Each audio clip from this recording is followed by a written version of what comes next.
We can also think about the different skills that individuals may need. Now, we can think about employment from a broad perspective in terms of occupations and just the number of employees in a given industry sector, but we can also think about the specific skills that are needed by the businesses and by occupations that are employed by those businesses. And one tool that is useful for looking at the types of skills needed by different occupations is what's known as the Occupational Information Network, or ONET. And what ONET does is let us think broadly about different occupations in terms of perhaps job zones. So we can think about different job zones that are required by different occupations in terms of job zone 1, which may be little or no preparation. So that may be a type of occupation that may simply require a high school diploma or GED with little or no previous experience needed. We can think about job zone 2, which may require some preparation. So perhaps a high school diploma, some previous work experience, knowledge or experience, and may require a little more additional training for individuals that may span from a few months to a year. We can think about job zone 3, which have a medium preparation, so may require training in vocational schools, related on-the-job experience, or perhaps an associated degree. It may also require additional types of on-the-job training that may require 1 to 2 years, or may also require a recognized apprenticeship program. Job zone 4 are what are known as jobs that require considerable preparation. So they may require a bachelor's degree and may require additional training in terms of work experience or on-the-job training that may go beyond what's required by job zone 3. And job zone 5, which is often required extensive preparation, so maybe graduate school, and also requires extensive skill, knowledge, or experiences, perhaps more than 5 years of experience in some examples.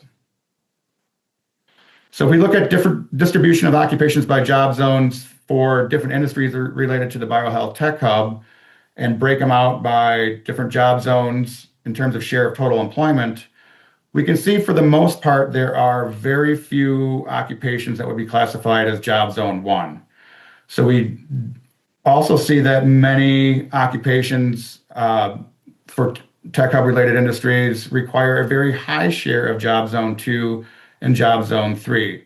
I think many times we have the perception that many of these industries require individuals that have a bachelor's degree or higher, but in many instances, like pharmaceutical medicine manufacturing, like nursing and residential care facilities, like hospitals, like ambulatory healthcare services, a very high share of jobs that are located in these industries are within job zone 2 and job zone 3. So perhaps those middle skill type of occupations.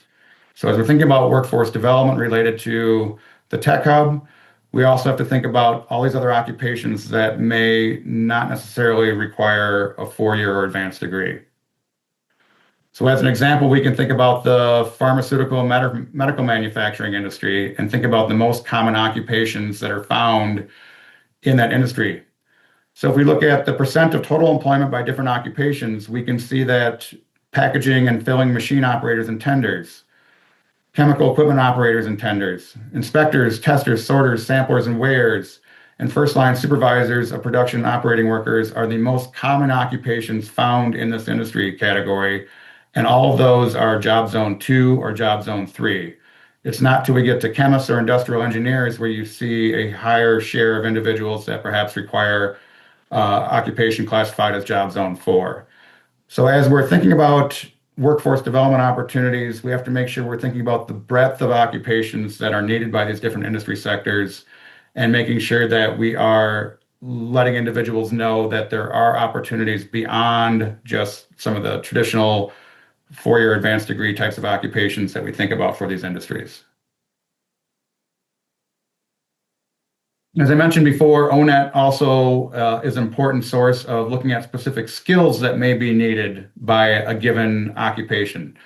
So if we look at, as an example, the chemical equipment operators and tenders occupation, in ONET, we can look at all the different tasks that are required by these individuals. We can think about many different types of skills that are needed by these individuals. So as we're trying to convey to our economic development professionals or individuals that may be thinking about a new career, we can guide them and help them understand what they may be required of in terms of their education or skill development to work in that industry.